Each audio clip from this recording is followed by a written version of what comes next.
बरसाने की होली रंगोत्सव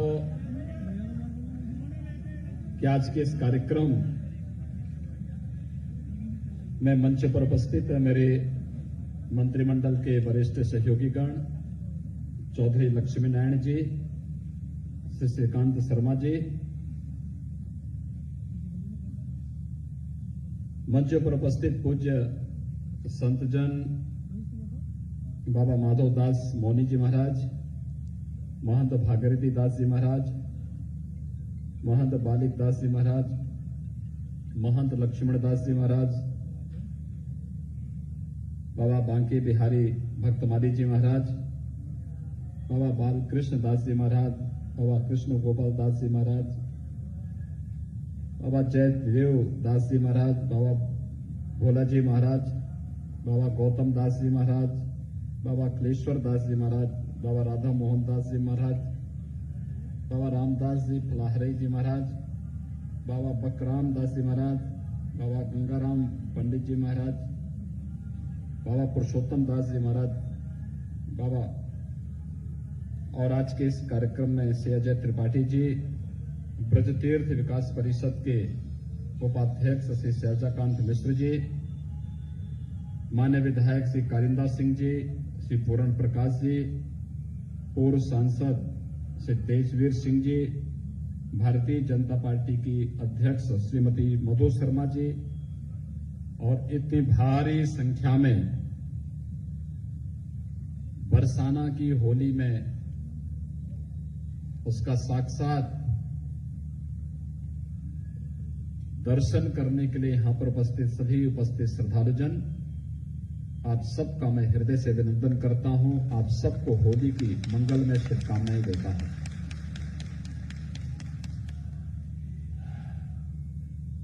कितने हम गौरवशाली हैं।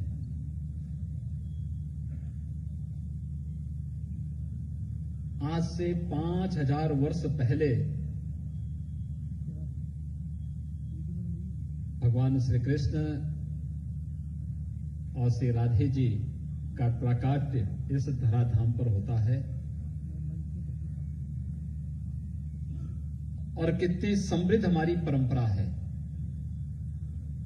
कि हमारे पूर्वजों ने उस समृद्ध परंपरा को आज भी उसी संजीदगी के साथ, उसी जीवंतता के साथ सजो करके रखा है। और यहां तो कण कण में हम बांके बिहारी का, राधे जी का दर्शन पाते हैं। पूरी दुनिया टूट पड़ती है यहां की पवित्रता को लेकर के, यहां की सात्विकता को लेकर के, यहां के वैष्णव भाव को लेकर के, यहां की भक्ति को लेकर के, और उस भक्ति की शक्ति का एहसास पूरी दुनिया करता है। 3 वर्ष के आसपास हुए जब उत्तर प्रदेश के अंदर भारतीय जनता पार्टी की सरकार बनी। हम लोग के सामने था कि हमें विकास तो करना ही है, लेकिन अपनी परंपरा, अपनी संस्कृति और दुनिया की सबसे प्राचीन और सबसे समृद्ध परंपरा और सांस्कृतिक व्यवस्था के लिए हमें क्या कुछ करना है। तो मेरे मन में इस बात को, हमेशा इस बात को एक टीस लगी रहती थी। जब हम लोग मंत्रिमंडल की हमारी बैठक हुई तो श्रीकांत जी ने, चौधरी लक्ष्मी नारायण जी ने, हमारे मान्य विधायकों ने, इन सब ने एक बात को कहा और इन्होंने इस बात को कहा कि क्या हम लोग ब्रज क्षेत्र में जो हमारे सभी पवित्र स्थल हैं इन्हें तीर्थ बना सकते हैं। मैंने कहा क्यों नहीं, ये तो बनने ही चाहिए, तीर्थ हैं ही, लेकिन इन्हें शासकीय मान्यता भी मिलनी चाहिए। और इसी को लेकर के हमने मथुरा को, वृंदावन को, बरसाना को, बलदेव को, गोवर्धन को, गोकुल को, इन सभी को, उन सभी 7 पवित्र स्थलों को तीर्थ के रूप में बना करके और ब्रज तीर्थ विकास परिषद के नाम पर एक संस्था का भी गठन किया कि यहाँ की आध्यात्मिक, यहाँ की सांस्कृतिक, यहाँ के भौतिक विकास की कार्य योजना को आगे बढ़ाया जा सके। और इन जनप्रतिनिधियों के साथ मिलकर के परम वैष्णव श्री सहजाकांत मिश्र जी को इसका दायित्व दिया गया कि वे जाकर के पूज्य संतों का आशीर्वाद लें और वहां के भौतिक विकास के कार्यक्रमों को आगे बढ़ाना प्रारंभ करें। मुझे बहुत प्रसन्नता है। मैं बहुत दिनों से सोचता था कि क्या राधा रानी जी के दर्शन हो पाएंगे। मैं 2 वर्ष पहले भी आया था, लेकिन इतनी भीड़ थी कि मैंने उचित नहीं समझा जा पाना। ये मैंने अपने प्रभाव थे, लेकिन आज्ञा तो राधे रानी की ही थी कि मैं वहां इस समय ना हूं, क्योंकि भक्तों को परेशानी हो सकती है। विगत वर्ष इच्छा थी, लेकिन चुनाव की घोषणा हो गई, नहीं आ पाया। लेकिन इस बार पिछले 1 महीने से चौधरी लक्ष्मी नारायण जी पता नहीं कितनी बार बोले होंगे। मेरा पश्चिमी उत्तर प्रदेश के कुछ अन्य जनपदों में कार्यक्रम था और उन कार्यक्रमों को संपन्न करने के साथ ही मैंने वहां से कल ही सुबह संदेश भेजा कि नहीं, मैं कल आना चाहता हूं, क्योंकि रंगोत्सव का कार्यक्रम लठमार होली की जो दुनिया के अंदर विख्यात है, वह होली 4 को है। मैं 3 को ही राधे रानी का दर्शन कर लूं। और भाइयों बहनों, आज मैं आपके बीच यहां पर आया हूं क्योंकि ये हम सब की विरासत है। दुनिया के अंदर हम सब ने अपनी इसी आध्यात्मिक और सांस्कृतिक व्यवस्था को दुनिया के सामने प्रस्तुत किया, दुनिया को दिखाया है। इतनी गौरवशाली परंपरा, इतनी समृद्ध परंपरा 5000 वर्षों में बिना किसी सरकार के सहयोग के, बिना किसी अन्य सहयोग के, यहां की श्रद्धा में, यहां की भक्ति में श्री राधा श्री कृष्ण का आवास हो गया। और देखते ही देखते पर्व हम सबके आध्यात्मिक के साथ साथ सांस्कृतिक पर्व बनकर के हम सबके लिए प्रेरणा के स्रोत बन गए। 5000 वर्ष दुनिया के अंदर किसी के पास इतनी समृद्ध परंपरा नहीं जितना हमारे पास है। इसलिए यहां की ब्रज की इस परंपरा के प्रति हम सबको गौरव की अनुभूति करनी चाहिए और उसी गौरव की अनुभूति में सहभागी बनने के लिए आज मैं विनम्र भक्त के रूप में आप सबके बीच में, आपके बीच यहां उपस्थित हुआ हूं। राधे रानी के दर्शन करने का सौभाग्य मुझे आज प्राप्त हुआ है। मेरा प्रयास है कि आज जन्म भोज में भी दर्शन करूंगा और वहां भी दर्शन होने चाहिए। ईश्वर की कृपा ऐसी बरस रही है कि एक एक करके सारी समस्याओं का समाधान होता जा रहा है। यानी ऐसे लगता है जैसे भगवान ने सैकड़ों वर्षों के सारे कार्यों का समाधान मोदी जी के और मेरे ऊपर दे दिया हो कि हम लोग ही इन समस्याओं का समाधान करके निकले आए।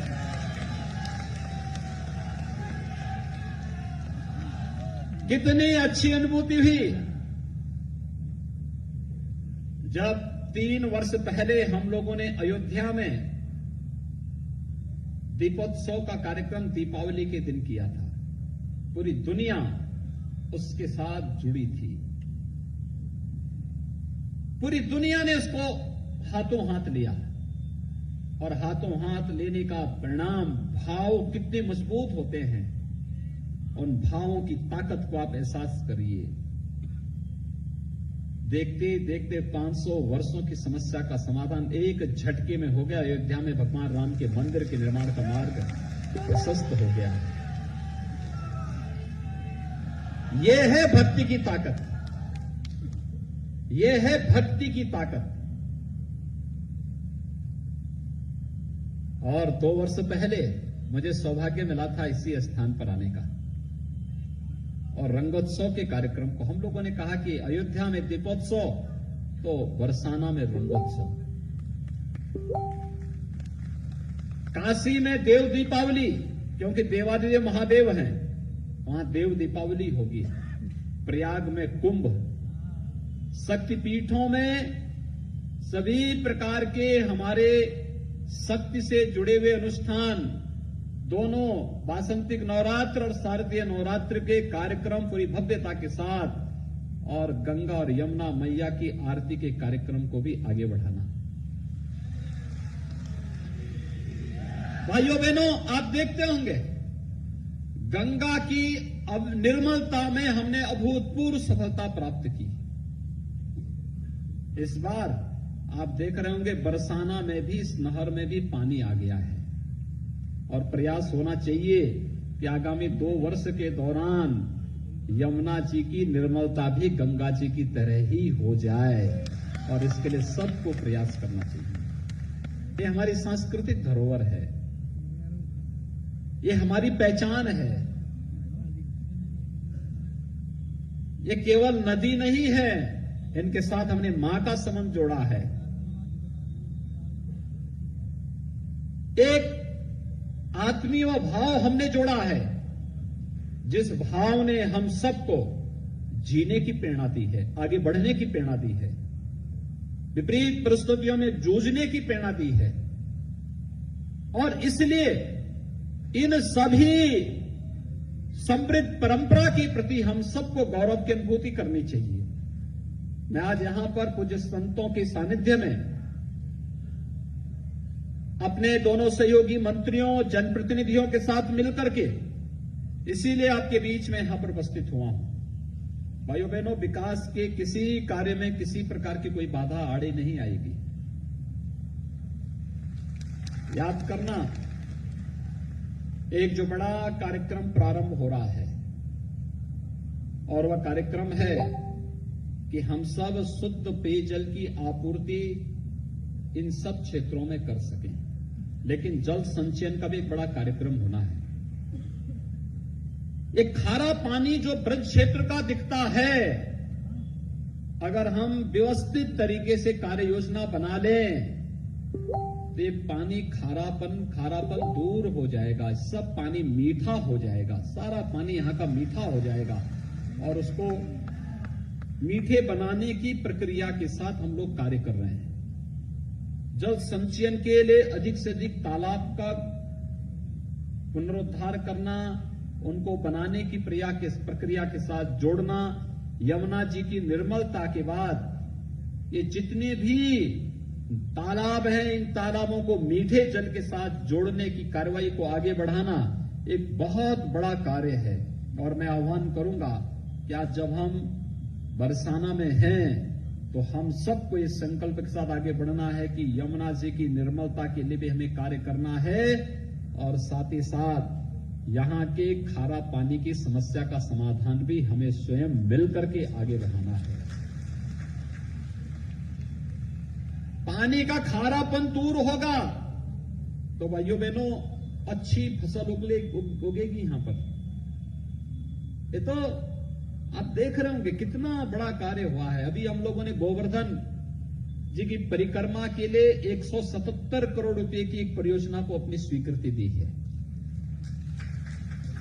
ब्रज क्षेत्र तीर्थ विकास के लिए भी बड़ी कार्य योजना को लेकर के हम कार्य कर रहे हैं। आपदा को रोकने के लिए 18-19 में यहां के किसानों की फसल नष्ट हो गई थी। 123 करोड़ रुपए की आपदा राहत निधि यहां के किसानों में वितरण करने का कार्य हुआ और विगत वर्ष भी, इस वर्ष भी फसल को जो नुकसान हुआ था उसके लिए भी हम लोग 57 करोड़ रुपए अब तक भेज चुके हैं कि भाई जो भी किसान को नुकसान हुआ है, ये हमारा अन्नदाता है, उसकी भरपाई सरकार करेगी, सरकार उसमें सहयोग करेगी। भाइयों बहनों, कहीं कोई समस्या नहीं आने वाली है। जो बात श्रीकांत जी ने कही, जो बात चौधरी लक्ष्मी नारायण जी ने कही, हम सब उसके साथ जुड़े हैं। मैं धन्यवाद दूंगा ब्रज क्षेत्र के सभी श्रद्धालु जनों को, सभी पूज्य संतों को, जिन्होंने गौ रक्षा का भी बहुत अच्छा काम किया है। अभी हम जा रहे हैं रमेश बाबा की गौशाला में, 50,000 से अधिक गौवंश है वहां पर। गौ माता की सेवा कैसे होनी चाहिए, यही तो है। गौ माता की सेवा करने से ही हमारे बांके बिहारी गोपाल कहलाए। तो हम सबको तो इस भाव के साथ और भी जुड़ना चाहिए। हमारी ये गौ माता न कसाई खाने जाएगी, न सड़कों पर लाठी खाएगी। हम इसके लिए अच्छे आश्रय स्थल बनाएंगे, इनकी सेवा करेंगे, इनकी देखभाल करेंगे और फिर दूध और घी की नदियां बहाने का कार्य भारत की धरती से करेंगे। दुनिया के अंदर इस कार्यक्रम को आगे बढ़ाने के लिए 11 सितंबर को प्रधानमंत्री मोदी जी आए थे। आज दुनिया के अंदर भारत के दूध की और दूध से बने हुए उत्पाद की मांग क्यों नहीं हो पाती? क्योंकि हमारे देश में अभी भी गोवंश में खुरपका और मुंहपका बीमारी है, और इस बीमारी को हमेशा के लिए समाप्त करने के लिए ही 11 सितंबर 2019 को आदरणीय प्रधानमंत्री मोदी जी इसी धरती पर आए थे, और इसी जनपद से उन्होंने पूरे देश के अंदर खुरपका और मुंहपका की बीमारी को समाप्त करने के लिए एक बड़े अभियान को अपने हाथों में लिया। हम सब भी इसमें सहभागी बने। हर जनपद को हम दवा भेज रहे हैं, वैक्सीन भेज रहे हैं। हर गोवंश को एयर टैग करना है, एक टैग लग जाएगा और उसके अनुसार फिर हम चिन्हित करेंगे कौन सा ऐसा गोवंश है जिसको हम लोगों ने दवा नहीं दे पाए हैं। एक बड़ा कार्यक्रम है, हमारी सरकार ने भी तय किया है। निराश्रित गोवंश के लिए गो आश्रय स्थल हम बनाएंगे। अगर किसान अपने घर में निराश्रित गोवंश की देखभाल करेगा तो उस किसान को हर गोवंश के लिए हर महीने 900 रुपये सरकार अपनी तरफ से देने का कार्य करेगी। यानी एक एक करके जोड़ने का कार्य, क्योंकि हमारा संकल्प है कि जिस गौ माता की सेवा हमारे बांके बिहारी ने की है और जिस गौ माता के कारण कृष्ण केवल कृष्ण नहीं राधा कृष्ण बन पाए हैं, उस गौ माता को न कसाई खाने जाने देंगे, न सड़क पे लाठी खाने देंगे। उस गौ माता की रक्षा भी करेंगे, उसका संरक्षण भी करेंगे, उसका संवर्धन भी करेंगे, और इस प्रक्रिया के साथ हम सब जुड़ेंगे। इस भाव के साथ मैं आप सबको होली की ढेर सारी शुभकामनाएं देता हूं। कितना अच्छा यहां पर प्रस्तुति अभी यहां पर ब्रज क्षेत्र की भी और बुंदेलखंड की भी होली का किया गया। अभी प्रधानमंत्री जी आए थे चित्रकूट में, लगभग 500 मीटर वे पैदल चले थे, क्योंकि कलाकार वहां पर थे और कलाकारों के द्वारा वहां पर ब्रज क्षेत्र का मयूर नृत्य था, देख रहे थे उस समय। और यही नहीं,